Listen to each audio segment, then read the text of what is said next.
नमस्ते।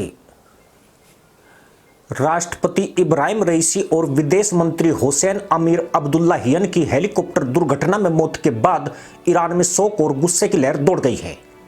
बता दें कि रविवार शाम 7:30 बजे रईसी और अब्दुल्लाहियन को लेकर जा रहा हेलीकॉप्टर क्रैश हो गया था। हेलीकॉप्टर में कुल 9 लोग सवार थे। हादसा ऐसी जगह हुआ जहां घना जंगल और पहाड़ी है। आज सुबह तक चले ऑपरेशन के बाद हेलीकॉप्टर का मलबा मिल गया। रईसी 19 मई को सुबह अजरबैजान के राष्ट्रपति इल्हाम अलीयेव के साथ दोनों देशों की सीमा पर एक बांध का उद्घाटन करने गई थी। लौटने के दौरान अजरबैजान की सीमा के करीब ईरान के वर्जेगन शहर में यह हादसा हुआ। चौंकाने वाली बात यह है कि रईसी के हेलीकॉप्टर का मलबा अजरबैजान की पहाड़ी पर मिला। ईरानी राष्ट्रपति रईसी की हेलीकॉप्टर दुर्घटना में मौत एक सस्पेंस बन गई है। अंदरूनी खबरों की माने तो ईरान की नज़र में यह एक प्रीप्लान मर्डर है और उसका संदेह इजराइल की खुफिया एजेंसी मोसाद की ओर है। इतना ही नहीं, ईरान को इस साजिश में अजरबैजान की मिली भगत भी नजर आ रही है, क्योंकि अजरबैजान एकमात्र ऐसा मुस्लिम देश है जिसके साथ इजराइल की दोस्ती बेहद गहरी है। हाल ही में जब इजराइल ने ईरान पर हमला किया था तब ऐसी खबरें भी आई थी कि इजराइल ने अजरबैजान की जमीन का इस्तेमाल ईरान के खिलाफ किया था। सवाल उठ रहे हैं कि जब 3 हेलीकॉप्टर एक साथ उड़ान भर रहे थे तब रईसी का हेलीकॉप्टर ही क्यों क्रैश हुआ। रईसी के सवार होने से पहले हेलीकॉप्टर की पूरी तरह जांच की गई थी और उसमें ऐसी कोई खामी नहीं मिली थी जिससे दुर्घटना होने के चांस बनते हो। इतना ही नहीं, तीनों हेलीकॉप्टर एक ही पथ पर थे, लेकिन शेष 2 हेलीकॉप्टर को कोई समस्या नहीं आई। काफिले में चल रहे 2 अन्य हेलीकॉप्टर जिनमें कई मंत्री और अधिकारी सवार थे, वे सुरक्षित अपनी मंजिल पर पहुंच गए। हालांकि अमेरिका की ओर से कहा गया है कि अभी ऐसा नहीं कहा जा सकता है कि हेलीकॉप्टर क्रैश होने के पीछे कोई साजिश हुई है, पर इब्राहिम रईसी तो अपने साथ 9 लोगों को भी हुरों की तलाश में लेकर निकल चुके हैं और अब ईरान की सत्ता एक बुढ़ऊ के कंधे पर आ गई है जिसका नाम अयातुल्ला अली खामनेई है। ईरान के राष्ट्रपति को देश का सबसे अच्छा हेलीकॉप्टर और बेहतरीन पायलट एवं रखरखाव दल मिला हुआ था।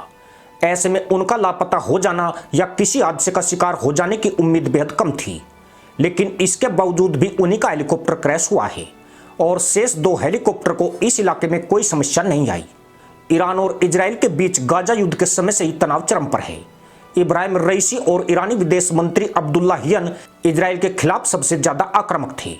रईसी के हुक्म के बाद ही पिछले महीने ईरान ने इजराइल पर ड्रोन और मिसाइल से हमला किया था, जिसके बाद दोनों देशों के बीच युद्ध होते होते रह गया था।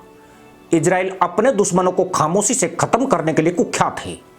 इजरायली खुफिया एजेंसी मोसाद ऐसे ऑपरेशन करने के लिए जानी जाती है जो अपनी मौजूदगी के कोई सबूत नहीं छोड़ती है।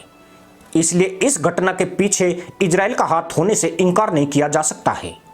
इजराइल ने रईसी की मौत पर खुशी जाहिर करते हुए उसे तेहरान का जल्लाद बताया है और अभद्र भाषा का इस्तेमाल करते हुए इजराइल के रब्बी मीर अबुतबुल ने लिखा कि यह जालिम यहूदियों को फांसी देना चाहता था, इसलिए ईश्वर ने उन्हें और इजराइल से नफरत करने वाले उनके पूरे दल को हेलीकॉप्टर दुर्घटना में नष्ट कर दिया। आपको बता दें कि ईरान के कट्टरपंथी राष्ट्रपति इब्राहिम रईसी लंबे समय से ईरान के सर्वोच्च नेता अयातुल्ला खामनेई के विश्वास पात्र और शिया धर्मतंत्र के भीतर उनके उत्तराधिकारी के रूप में देखे जाते थे। वर्ष 2021 में रईसी ईरान के राष्ट्रपति बने थे। उन्हें 2,59,00,000 मतों में से लगभग 62% वोट मिले थे, जो इस्लामिक गणराज्य के इतिहास में प्रतिशत के हिसाब से सबसे कम मतदान था। रईसी की मौत से इजराइल को भी फायदा होता है। खासकर रईसी के खास विदेश मंत्री अब्दुल्लाहियन का निपट जाना भी इजराइल के पक्ष में जाता है। यह दोनों ही इजराइल के लिए खतरा बने हुए थे। इन दोनों की मौत के बाद ईरान में शून्य की स्थिति उत्पन्न हो गई है। ईरान में फिलहाल दूसरा ऐसा कोई चेहरा नहीं है जो रईसी की जगह ले सके, यानी इजराइल को जवाब देने वाले और उसे टक्कर देने का दम रखने वालों का दम निकल चुका है। अगर इस दुर्घटना में इजराइल की साजिश के सबूत मिलते भी हैं तो ईरान में कोई ऐसा लीडर नहीं है जो बदले की कार्रवाई का कदम उठा सके। फिलहाल ईरान नेतृत्वहीन देश में शामिल होता नजर आ रहा है। वह चाहकर भी कोई आक्रामक पहल नहीं कर सकता है। उसके सामने सबसे बड़ी चुनौती उस शून्यता को भरने की है जो रईसी के मरने से गहरी हो गई है। इसी के साथ अनुमति दोस्तों, जय हिंद, वंदे मातरम।